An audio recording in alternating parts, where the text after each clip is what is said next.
হারিয়ে যাওয়ার যুগে দাঁড়িয়েও কেউ কেউ হার মানেন না। চারপাশে প্লাস্টিকের দাপট, ঘরে ঘরে বদলে যাচ্ছে আসবাব। চোখের সামনে হারিয়ে যাচ্ছে একসময়ের চেনা বাঁশের সামগ্রী। মনে হয়েছিল হয়তো আর ফিরবে না এই বাঁশের শিল্প, হয়তো চিরতরে হারিয়ে যাবে এবার। কিন্তু বাস্তব চিত্রটা একটু আলাদা। পূর্ব মেদিনীপুরের এক প্রান্তে আজও কিছু মানুষ এই হারিয়ে যাওয়া শিল্পকে বাঁচাতে নতুনভাবে উদ্যোগী হয়েছে। কিন্তু প্রশ্ন একটাই, যেখানে সবাই বদলে যাচ্ছে সেখানে হারিয়ে যেতে বসা বাঁশের শিল্পকে বাঁচিয়ে রাখতে তারা ঠিক কি করছে? কেনই বা এত কষ্ট স্বীকার করছে দিনের পর দিন? আমাদের একটা জন্মগত ব্যবসা। আমাদের এই জন্মগত ব্যবসাতে কুলা চালা পালি আর হচ্ছে শ্রেণী, আগে আগে শ্রেণী হতো, এখন আর শ্রেণী হচ্ছে না। মেশিন বেরিয়ে গিয়ে জল ছিঁচা হচ্ছে বলে শ্রেণী তৈরি হয়নি। তারপরে মাছ ধোয়া খেড়ি, তারপরে অন্য অন্য মানে বাঁশের যত শিল্প কাজ আমরা করি। আমরা আগে আগে আমাদের এই জীবিকা সুন্দরভাবে চলতো।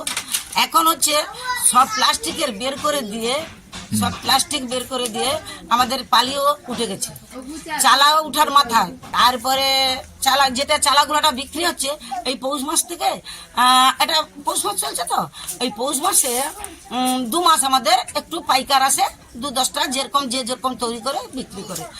পূর্ব মেদিনীপুর জেলার পটাশপুর 2 ব্লকের মথুরা এলাকা। এই অঞ্চলের প্রায় 40টি পরিবার আজও বাঁশের শিল্পকে নিজেদের জীবিকার মূল ভরসা করে রেখেছেন। প্রজন্মের পর প্রজন্ম ধরে এখানকার মানুষ বাঁশ কেটে বুনে তৈরি করছেন নানান নিত্য প্রয়োজনীয় সামগ্রী। প্রতিদিনই তৈরি হচ্ছে বাঁশের কুলো, চালা, চালুনি, খাঁচা, ছাঁটাই, ঝুড়ি। মাছ ধরার জন্য বানানো হচ্ছে চাই, ছোটদের জন্য তৈরি হচ্ছে দোলনা। এইসব কাজের মধ্যেই গড়ে উঠেছে তাদের সংসার। এই শিল্পই তাদের বেঁচে থাকার একমাত্র সম্বল। তবে সময় বদলেছে, প্লাস্টিকের যুগে বাঁশের জিনিসের কদর অনেকটাই কমেছে। বাজারে সস্তা প্লাস্টিকের সামগ্রী অনেকটাই সস্তা, ফলে বাঁশের শিল্পীরা পড়েছেন বড় চাপে। তার উপর বেড়েছে বাঁশের দাম, বেড়েছে উৎপাদন খরচ। তবুও হার মানেননি তারা, বরং নতুন পথ খুঁজেছেন। বিক্রি বাড়াতে নতুনভাবে উদ্যোগী হয়েছেন। নিত্য নতুন ডিজাইনের সামগ্রী বানাতে শুরু করেছেন শিল্পীরা। শুধু ব্যবহার্য জিনিসই নয়, এখন তারা তৈরি করছেন ঘর সাজানোর শৌখিন সামগ্রীও, যা দেখতে যেমন সুন্দর তেমনই টেকসই। অনেক ক্ষেত্রে এই বাঁশের জিনিস প্লাস্টিককেও টেক্কা দিচ্ছে। শিল্পীদের পরিবারের ছোট্ট সদস্য থেকে শুরু করে মহিলারাও সমানভাবে হাত লাগাচ্ছেন। কেউ বাঁশ কাটছেন, কেউ বুনছেন, কেউ আবার নকশা তৈরি করছেন। প্রতিদিনের কঠোর পরিশ্রমে টিকে আছে এই শিল্প। নানান প্রতিবন্ধকতা সত্ত্বেও তারা চেষ্টা চালিয়ে যাচ্ছেন বাঁশের শিল্পকে বাঁচিয়ে রাখার।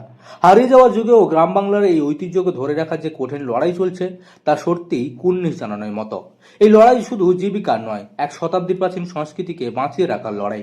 পূর্ব মেদিনীপুরের পটাশপুর থেকে মদন মাইতির রিপোর্ট, লোকাল 18 বাংলা।